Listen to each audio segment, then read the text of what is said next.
Ito na talaga. Tatapusin na ako.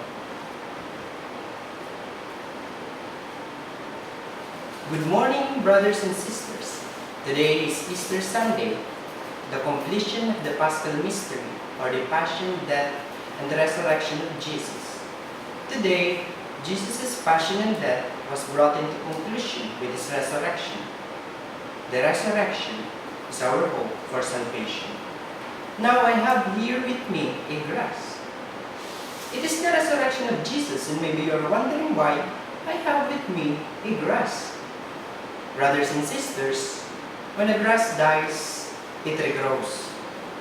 But the grass resurrection depends on its owner. If the grass is pleasing to the eyes, the owner will regrow it.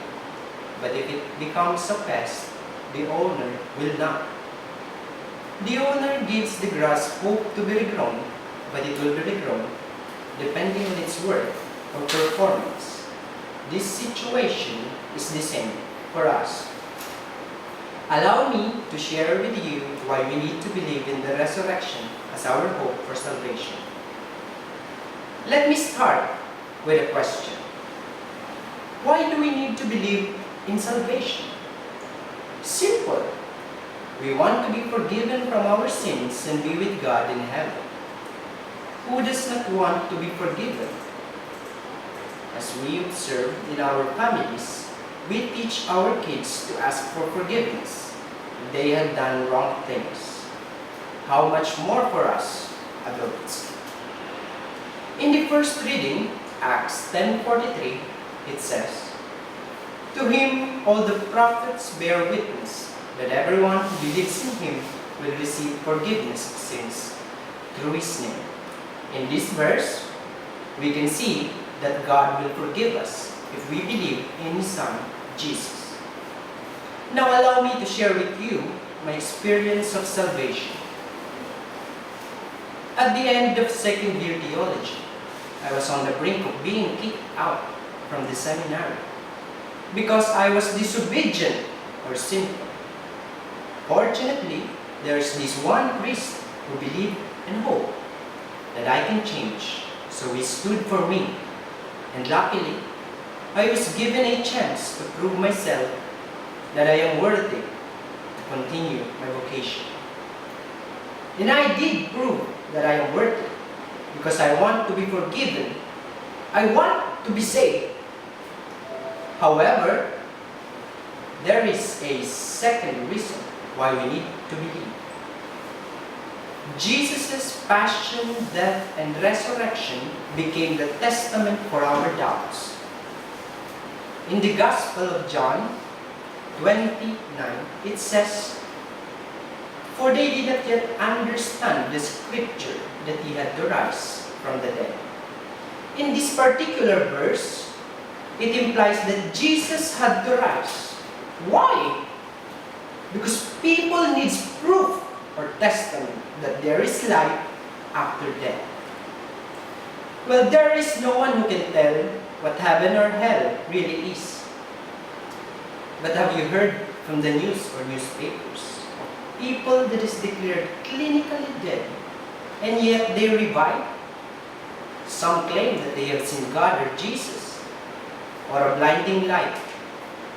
But some, unfortunately, sees hell. The way I see it, this is a testament that there is life after death. We will never know if it is true or not until we're dead. But one thing is certain, that he, Jesus, had to rise from the dead in order for us to have hope.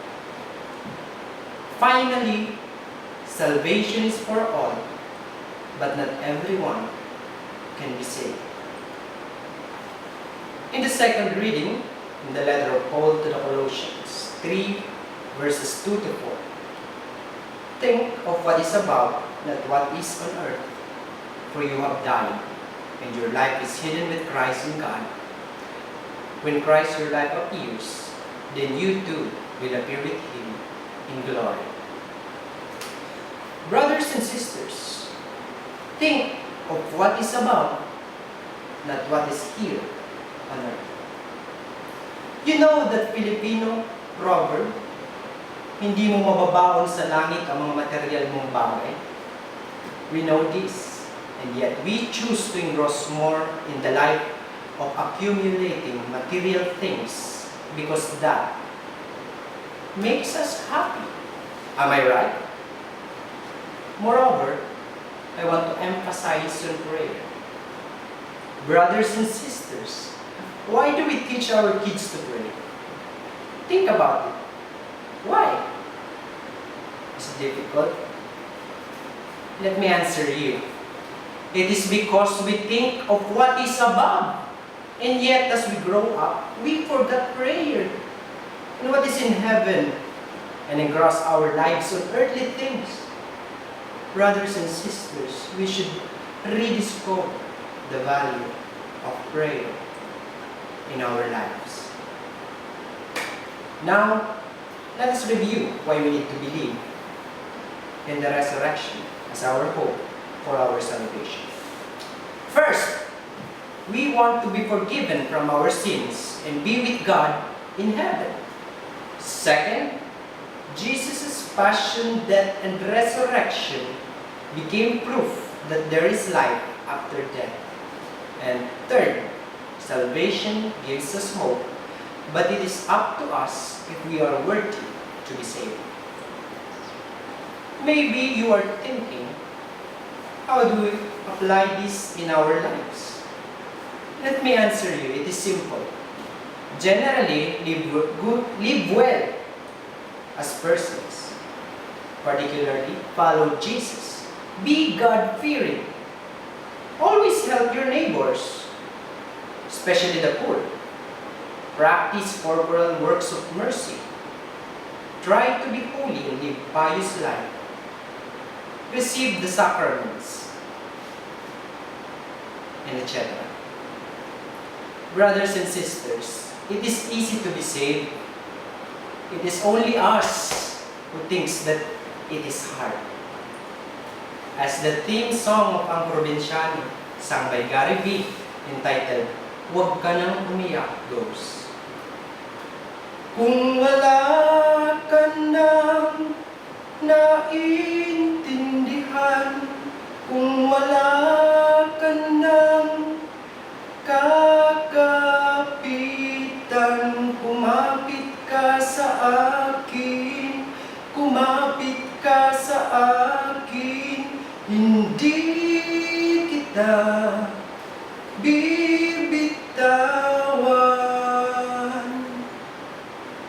When we die, we will be judged depending on how we live our lives. But we should not be afraid. What Jesus wants to say to us is, kumapit ka sa akin dahil hindi kita bibitawan. Believe in me, and I will give you everlasting life. Again, good morning, and thank you.